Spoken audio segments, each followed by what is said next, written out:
హైదరాబాద్లో డ్రగ్స్కు అలవాటు పడిన రౌడీ షీటర్లు మందుబాబుల్లో మార్పు తెచ్చేందుకు పోలీస్ కమిషనర్ సజ్జనార్ ప్రత్యేక డ్రైవ్ చేపట్టారు. మాదక ద్రవ్యాలు తీసుకుంటూ ప్రజలను ఇబ్బంది పెడుతున్న 180 మందిని అదుపులోకి తీసుకున్నారు.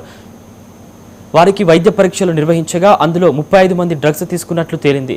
వారిని గాంధీ ఆసుపత్రికి తరలించి ప్రత్యేక చికిత్సతో పాటు కౌన్సిలింగ్ ఇస్తున్నారు. ఇందులో భాగంగానే రౌడీ షీటర్ల తల్లిదండ్రులను ఆసుపత్రికి పిలిపించి వారితో మాట్లాడారు సజ్జనార్. తమ పిల్లల పట్ల బాధ్యతగా వ్యవహరించాలని సూచించారు.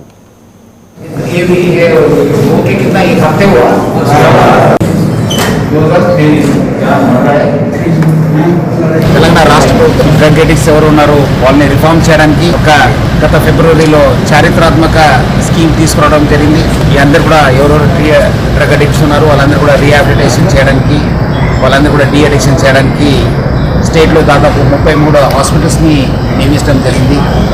ఇక్కడ హైదరాబాద్లో మన 3 హాస్పిటల్స్, గాంధీ, ఉస్మానియా, అట్లానే ఎర్రగడ్డ హాస్పిటల్ని 3 హాస్పిటల్ని నియమించడం జరిగింది.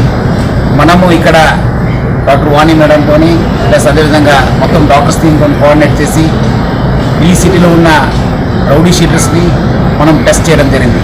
దాదాపు 200 మెంబర్స్ని టెస్ట్ చేయడం జరిగింది. దాంట్లో ఆల్మోస్ట్ 180 మెంబర్స్ పాజిటివ్ రావడం జరిగింది. దాంట్లో ఇంకా ఎక్కువ ఎవరికి అడిక్షన్ ఉంది, దాదాపు 35 మందిని ఇక్కడ అడ్మిట్ చేయడం జరిగింది. కొంతమందికి మనము డైలీ కౌన్సిలింగ్ పిలవడం జరుగుతుంది. సో